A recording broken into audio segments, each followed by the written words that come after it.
I think as adults, we always want to have the chance to tell our younger selves what we wish they should have known to prepare them better for the future ahead of them. I have some things that I wish I could tell my younger self, not necessarily to change my life in any way, because I'm pretty fortunate and happy with how my life is currently. I wouldn't change a thing because all the experiences I went through, the struggles and everything were paramount to help shaping my life the way it is now. And I'm grateful for every lesson and everything that the Holy Spirit, that God has presented to me. But hypothetically, if I were to tell my younger self what to expect, I think he would have a better chance at maybe surviving this current life a lot easier. Maybe it would take a little bit of pressure off of him. It's almost similar like preparing for university. Maybe you take some years off after high school and you do a lot of studying on your own before you go into university, so you're more well equipped of what to expect and stuff. So the first thing I would tell my younger self is don't be afraid.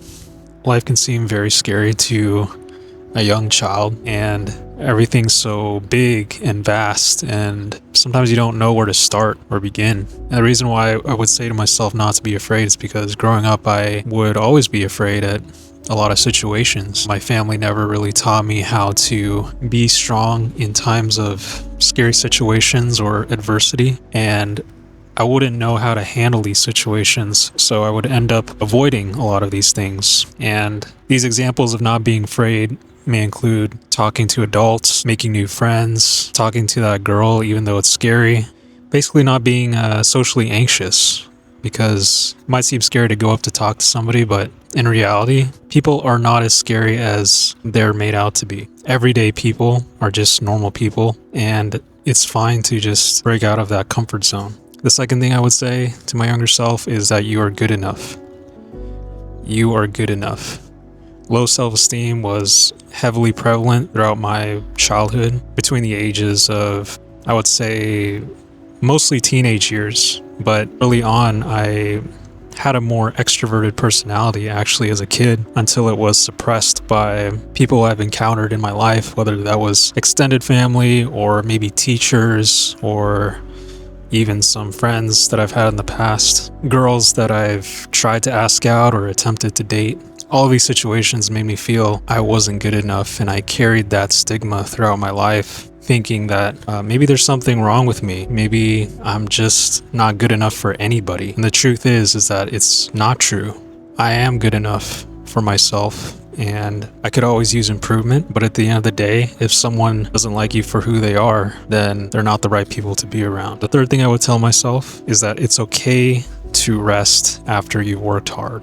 I'd always beat myself up because I figured that I'd always have to work. I'd always have to achieve the next thing, do well for my parents, do well in my academics, do well in my passions or whatever I was doing at the time, studies, whether that was art or sports or anything that was extracurricular or anything to do with school. I always pushed myself, but I never really took a break for myself. If I could tell my younger self that, to take more time to rest and recuperate myself, I think I would be able to strategize my mental health a lot clearer. I'd be able to be more efficient at whatever I was learning at the time.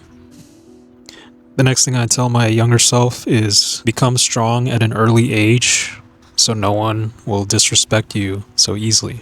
This one is a huge one for me because as a kid and as a teenager, working out and fitness and health was never really all that important to me. I was never taught how to develop good habits in strengthening my body and my mind. So I kind of withered at a young age. I did sports. I did things like martial arts, cross country, but I wasn't strong. I wasn't in shape, or I guess another word you could say for it is I wasn't physically capable of doing harm to anybody. I was essentially just sort of like a weakling, who could be walked all over. And because I wasn't strong in myself, in my body, in my mind, a lot of the times people had the ability to basically come up to my face and push me around. So if I had to tell my younger self, get to the gym, do calisthenics, whatever you need to do, weight train, build a strong body. So that way, if you do encounter people who attempt to bully you or disrespect you in any way, at least they won't come up at all, or if ever. So I would be able to maybe avoid those sort of confrontations. Next thing I would tell him is be patient when finding the right woman for your life. I think throughout my younger years, I was so persistent on wanting a girlfriend.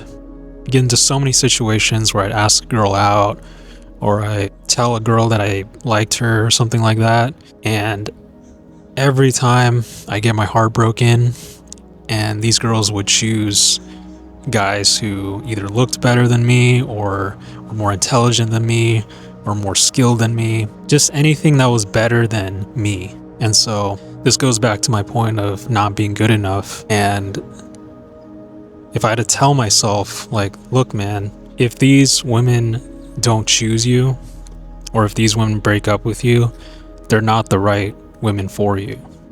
I learned that with my long-term relationship several years ago, that I thought that that relationship was going to be the one for me, but it turned out that we were not compatible at all, you know?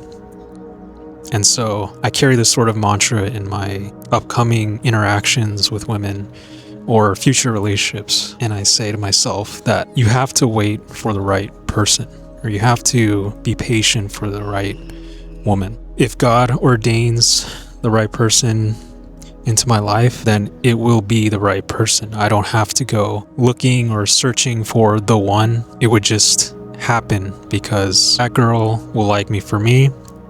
I don't have to put on a front or try to impress that person just to get her attention. I can just be myself purely and authentically, and she will like me for whatever it is I do. So be patient when finding the right woman. Next thing I would say is stand up for yourself and or walk away from people who don't respect you. And this is a huge thing that goes back to the whole build a strong body type of message. Stand up for the disrespect. You know, because a lot of times I was a pushover and I'd let people kind of tell me, you know, what I should or shouldn't do. And I didn't tell them that I was not okay with it. I would just kind of go along with it, which is not what I should have done during those times. But now that I know, and it's changed my perspective a lot, so I would tell them, yeah, stand up for yourself and, you know, don't tolerate any disrespect because that's poison for your soul. Basically learning how to say no when things are not the way they're supposed to go. Like if a friend tells you to do something and you don't want to do it, you tell them no. You walk away from that person because they're disrespecting your boundaries. The next thing I would tell them is keep your mind clear as well as your thoughts. Throughout my teenage years, I would indulge in so much self-gratification and entertainment and just a lot of stupid things, degenerate things, clogging my mind with junk food, you know, playing video games, whatever it is, right? Doing all those bad habits and poisoning my mind from a young age. If I could tell them, keep your mind clear, I think I'd feel a lot more peace today, you know, than I already am. So the next point I would tell them is learn to forgive and not hold grudges. I think we're all kind of guilty of that, holding grudges to some degree over whatever people did wrong to us. I think growing up throughout my life, I held on to a lot of resentment towards people.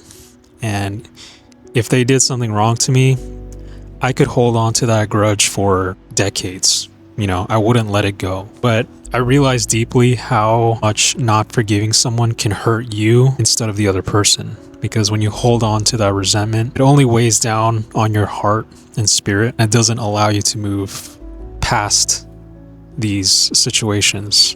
It puts a lot of stress and weight on your soul every day because it's basically taking up free real estate in your mind, right? So learn to forgive people who do you wrong and be okay with letting them go if they're not for you. If they don't align with your life anymore, forgive and move on. Next thing I would say is always keep learning and improving every day. This is not to tell my younger self to stay the same way throughout my entire life, but it's to always reach the next level, right? Reach the next chapter in your life. Don't always just stay stagnant each passing year. Make sure that you learn something new, improve your self-esteem, improve your appearance, improve your spirit, whatever it takes to make yourself mentally and physically, emotionally better. So that way, when these difficult challenges come, I'm ready to take them on. It won't be such a burden to go through any of this. It'll actually be almost a walk in the park. Still challenging, of course, but it won't be as daunting as I make it out to be. The last point I have to tell my younger self is, don't take life too seriously. I think I get the seriousness sometimes from my parents, because my parents have come from a extremely hard life, as refugees coming to America. They've always pushed this discipline and go-getter mentality inside my mind at such a young age that they don't want me to ever fail in life. And I realize over time that can be a little bit toxic as you grow older, especially if you have already worked hard enough and you're enjoying your life and you're still being told to keep pushing hard, keep going, and never let your foot off the gas.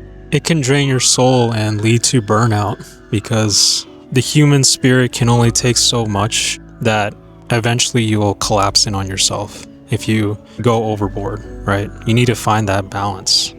Having fun and working hard, taking rest, taking breaks, and being in the present moment. I always see like these grind set guys being like, yeah, no days off. You gotta work 24/7. You should only sleep for like 4 hours. You gotta get up and grind. Every day is work day. Absolutely no rest. And in the past, I'd always think that might seem true to an extent, but we're not machines.